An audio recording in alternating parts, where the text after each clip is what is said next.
Charte de l'impérialisme.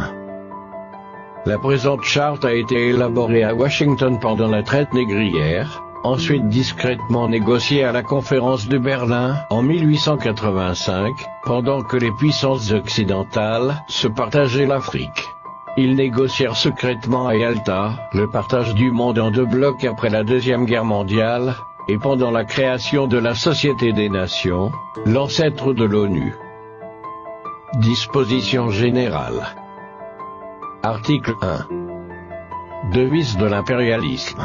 Gouverner le monde et contrôler les richesses de la planète.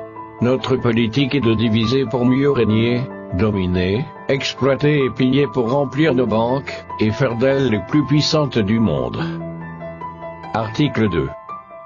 Aucun pays du tiers-monde ne constitue un État souverain et indépendant. Article 3. Tout pouvoir dans les pays du tiers-monde émane de nous, qui l'exerçons par la pression sur les dirigeants qui ne sont que nos marionnettes. Aucun organe du tiers-monde ne peut s'en attribuer l'exercice. Article 4. Tous les pays du tiers-monde sont divisibles, et leurs frontières déplaçables selon notre volonté. Le respect de l'intégrité territoriale n'existe pas pour le tiers-monde. Article 5. Tous les dictateurs doivent mettre leur fortune dans nos banques pour la sécurité de nos intérêts. Cette fortune servira de dons et crédits accordés par nous comme assistance, et d'aide au développement aux pays du tiers-monde. Des régimes politiques. Article 6. Tout pouvoir et gouvernement établi par nous est légal, légitime et démocratique. Mais tout autre pouvoir ou gouvernement qui n'émane pas de nous est illégal, illégitime et dictatorial, quelle que soit sa forme, et sa légitimité. Article 7. Tout pouvoir qui oppose la moindre résistance à nos injonctions, perd par le fait même sa légalité, sa légitimité, et sa crédibilité. Il doit disparaître. Des traités et des accords. Article 8.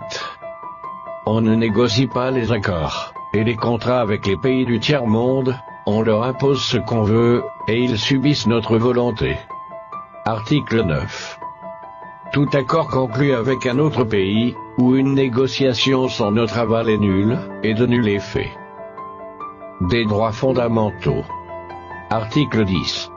Là où il y a nos intérêts, les pays du tiers-monde n'ont pas de droit. Dans les pays du Sud, nos intérêts passent avant la loi, et le droit international. Article 11. La liberté d'expression, la liberté d'association, et les droits de l'homme, n'ont de sens que dans le pays où les dirigeants s'opposent à notre volonté. Article 12. Les peuples du tiers-monde n'ont pas d'opinion, ni de droit, ils subissent notre loi et notre droit. Article 13. Les pays du tiers-monde n'ont ni culture ni civilisation, sans se référer à la civilisation occidentale. Article 14. On ne parle pas de génocide, de massacre ni de crimes de guerre ou de crimes contre l'humanité dans les pays où nos intérêts sont garantis, même si le nombre des victimes est très important. Des finances publiques. Article 15. Dans les pays du tiers-monde, nul n'a le droit de mettre dans leur banque un montant d'argent au-dessus du plafond que nous avons fixé.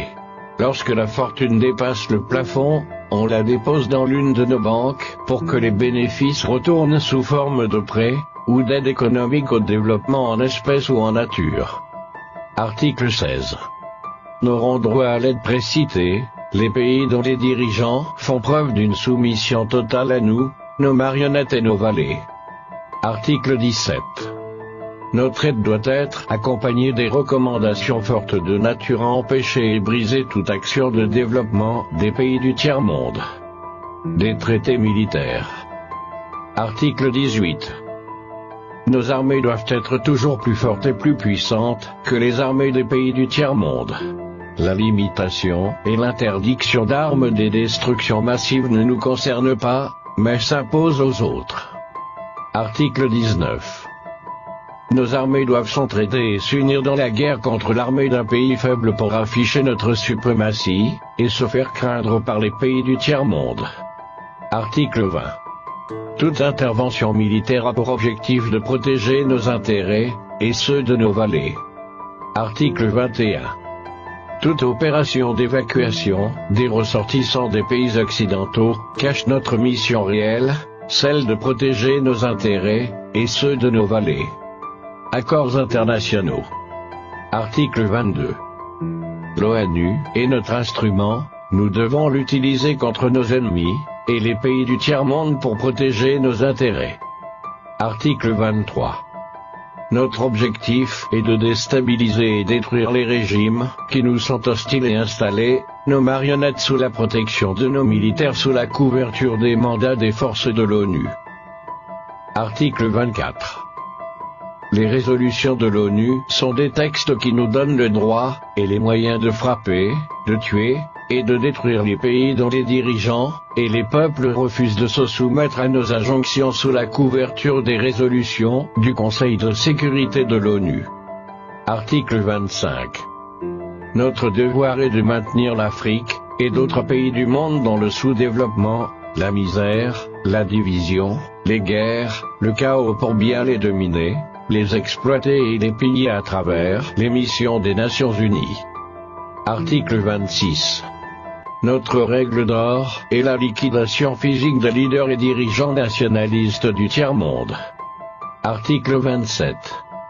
Les lois, les résolutions, les cours et tribunaux des Nations Unies sont nos instruments de pression contre les dirigeants et les leaders des pays qui défendent les intérêts de leur peuple. Article 28. Les dirigeants des puissances occidentales ne peuvent être poursuivis, arrêtés ni incarcérés par les cours et tribunaux de l'ONU, même s'ils commettent des crimes de guerre, de génocide, ou des crimes contre l'humanité.